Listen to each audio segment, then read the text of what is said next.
Okay, so what the program is designed to do is to select in the country our best and brightest students, so that we as a nation can compete internationally and nationally and globally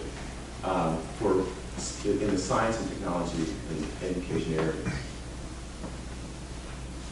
There have been 50,000 fellows awarded. There are 42 Nobel laureates, 450 members of the national academies, and we have the highest PhD completion rate at the Science Foundation, and also we have the greatest percentage of underrepresented minorities of completers. These are the fields of our currently 8,500 people that have been funded by the Science Foundation that are still actively receiving funds on this program. Our demographics, as you can see here, there's a big focus for broadening participation. Now, that doesn't always mean underrepresented minorities, but it does include that. There's some other things that it includes, but as you can see, the percentage is obviously not as high as I'd like to see it. I'd like to see it in the 30s, but it's still pretty high. And that's, for the Science Foundation, it's a pretty good representation. There's also something that we are working on, and by the time you guys are in graduate school, Dr. Perez mentioned that what are the pathways? We have a lot of people going to graduate school, and they're coming out of graduate school, whether they're a master's or PhD, and they're not able to get jobs as faculty members, because that's during the focus for the PhD students. So right now, nationally, we're looking at some programs. One of the programs we're looking at is called the Graduate Research Internship Program. And so the goal here is actually, as you get your degree of higher education or your PhD, that we have some federal agencies that are looking to, one, give you an internship, give you exposure to doing something other than being a faculty member or a professor, but also these federal agencies have job openings for PhDs in the sciences. In fact, as the population ages, there's going to be a larger and larger national need. Now, the thing about these agencies, it requires a U.S. citizen, most times it requires a U.S. citizen to work there. So again, these are some opportunities that the Science Foundation has recognized and that we are looking at expanding. So again, from the national standpoint, there is a recognition that not every PhD, not every master's is going to want to be a professor. That these other opportunities are available for people who are well-trained, well-developed in the science standpoint. So let's talk about some key elements for the GRP. It's a 5-year award, $138,000, $34,000 a year plus $12,000 stipend allowance to the institution. Usually the institution will use that for tuition and fees. And also, if you're successful, you also get opportunities in the international research program and the internship program I just mentioned. We also have access to a supercomputer called SE to do your research in and get access for things to do for your research. And also, career life balance is a family leave option when you can actually take off a year or so to deal with family challenges, having children, things of that nature. So this is a solicitation.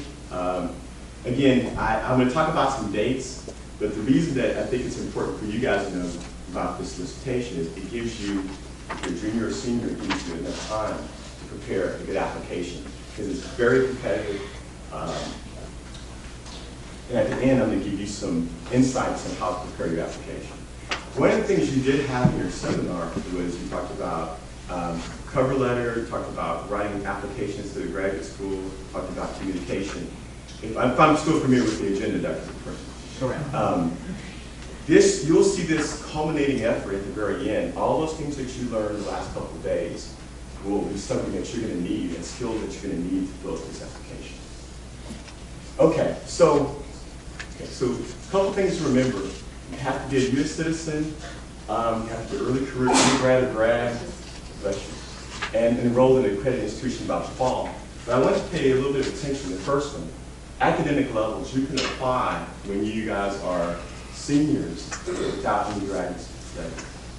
So again, right now there's a limit to the number of times you can apply, so if you're not successful, you can apply at least one more time. But what's really key for you guys is that if you're not in graduate school, but you want to go to graduate school, the program allows you to apply for this in your senior year. How many of you guys are seniors, juniors? All of you, right? So again, this is something that people take 6 months to actually prepare, because you see the amount of money that's there, right? We're probably next to GAN, we're probably the heaviest funded, we got the biggest stipend. First year graduate students, second year graduate students, but if you take 2 years off from graduate study and you were less than 1 year of graduate, you can then apply at level 4.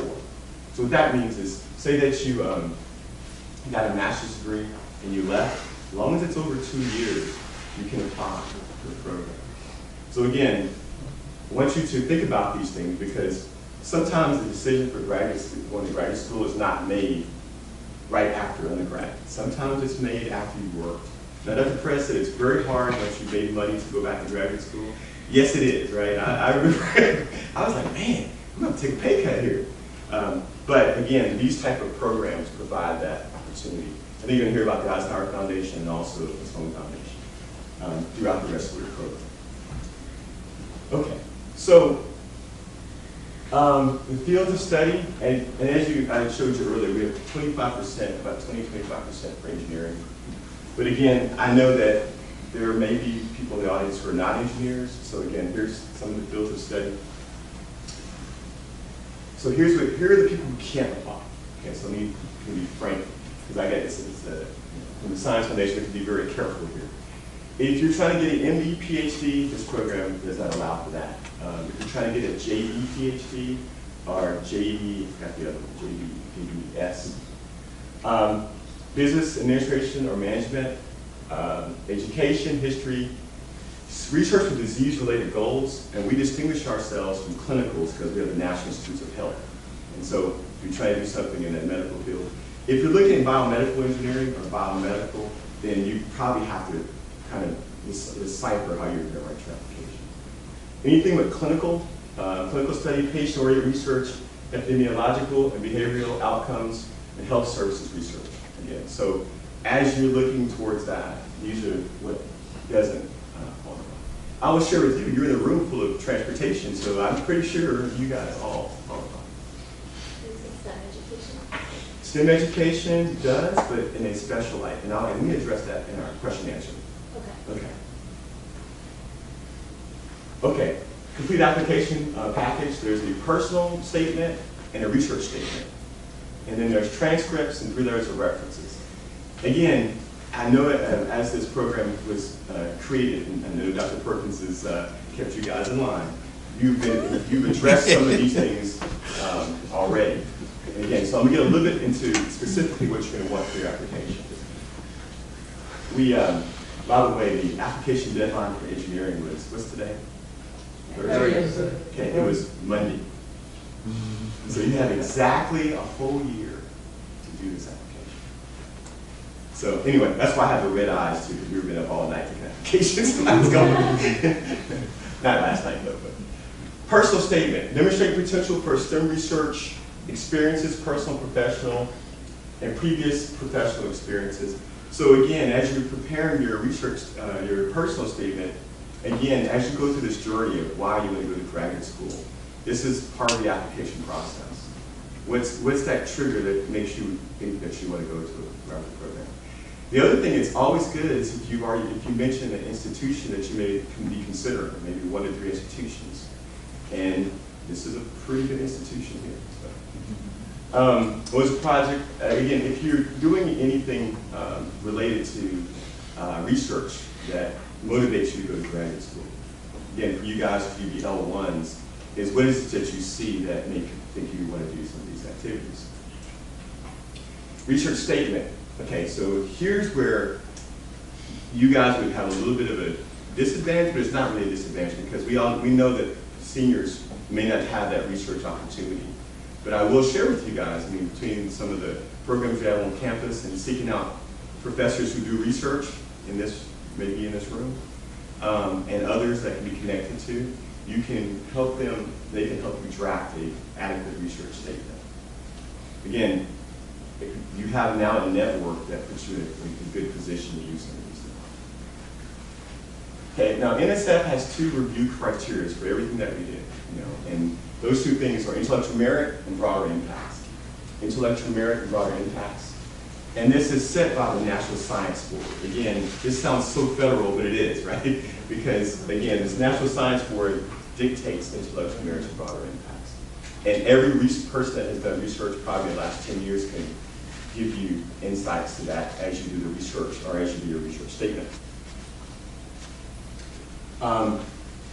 Again, when we talk about intellectual broader impacts, the generically broader impacts is how will you go into graduate school or the things that you're going to accomplish impact the nation. So one of the things that's really interesting is when you go to graduate school, sometimes that heaviness of, wow, I'm actually going to be doing something important when you do, as you do research. But again, sometimes when I've had quite a few graduate students, it seems like it's overwhelming, but I have to say, having this network that you have here at this program, and making sure you talk to the faculty about this, I think this will help you kind of just craft your statement. Because at the end of the day, the Science Foundation wants to invest in talented youth because the nation depends on it, right? So again, how important is your intellectual merit broader impacts? Think about how that your research statement impacts that. And you need that in both statements, your personal statement and your research statement. Okay, and intellectual merit, again, as you guys are new to research, again, assuming some of you guys have research at your institution or have faculty who talk about research, it's how you develop an adequate research plan. Now, one thing I will distinguish, and write this down because your advisor, whoever's helping you with research, really needs to understand this. It is not their research plan, it's your research plan. And the things that you feel that you're going to have to do while you're in graduate school, not based on what you know today. So again, if you're a first year, if you're a senior, the expectation is that you would not know what a third year PhD student would know. Or you would not know what your advisor would know who has 20 years experience. So it goes back to what you know today. Because again, as the panelists look at this, they're going to say, wow, this research statement couldn't be written by no other than their advisor. Right? So again, I'm going to be frank, it's your research plan. And what at schools, what internships you think you may want to approach, you may want to go to NASA, you may want to go to Smithsonian to do some of your research. You may want to go to industry to do some of your research. So it's your research plan. And so I'm going to, again, strongly encourage you when you talk to your advisor that it doesn't become this great research problem that he's working on, but one that you see personally how you would develop yourself to do that research. And we strongly encourage interdisciplinary, so you may have 2 people you talk to, and you may want to combine some things that don't go together. You may have physics and biochemistry. The idea is that we're looking for the young scientists who may have different ways, different thought process than what the scientists we have today. So again, your advisor, and whoever's going to advise you, make that statement to them, and they should help. But it's still, at the end of the day, we're looking at investing in you. Right? Okay, societal benefits, but not limited to. So here's some of the things you asked about the education. Improved STEM education in schools and teacher development, that could be a broader impact. Okay. So it goes back to distinguishing research education from broader impact as a question I'm going to want to address. Impact to society. Now again, I know some of you guys are in fraternities, sororities. I know I'm in a fraternity, I can't say it in public, I'll tell you after the meeting. But the idea that outreach that you're doing, that's something that you can include in to your impact to society. Now again, I would share that there's 2 ways to look at it. There's things you're doing because of the goodness of your heart, but there's also things that if you did research, how that can help someone that you're already helping. Okay?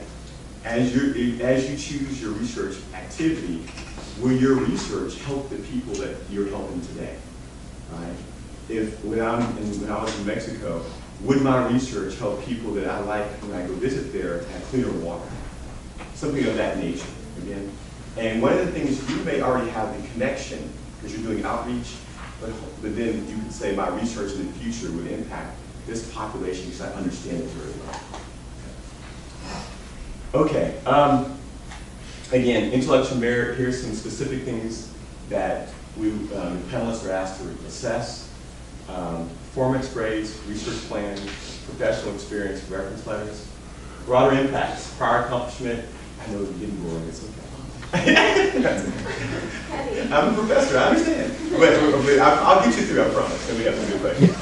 Prior accomplishment, future plans, individual experiences. Again, we just talked about those.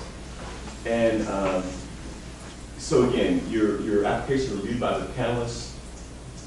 And again, they're not going to just look at your research plan and say, gosh, this person knows what they're talking about. It's a holistic review. Okay.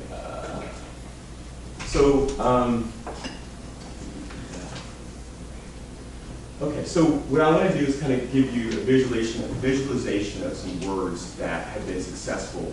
So these are successful applicants. Have you guys ever heard of word clouds? Yeah. Okay. So these are successful word cloud applications. As you can see, research, experience, proposal, award letters, presentations. These are what we did our word cloud for the reviewers. These are the winning parts of the word cloud. If we look at broader impacts, outreach, school, research, activities. So what am I saying? I'm saying make sure you have these words in your application, but also as you see some of the larger words, you'll know that the impact of science, impact of society are some things you want to address. Okay. So I'm going to leave a version of these slides with the group. Because I know that I know you have 18 minutes of attention span because you guys are not millennials, but one beyond that. But I do want to hit this point pretty hard. You get 3 reference letters. You definitely want a reference letter from someone that's doing research.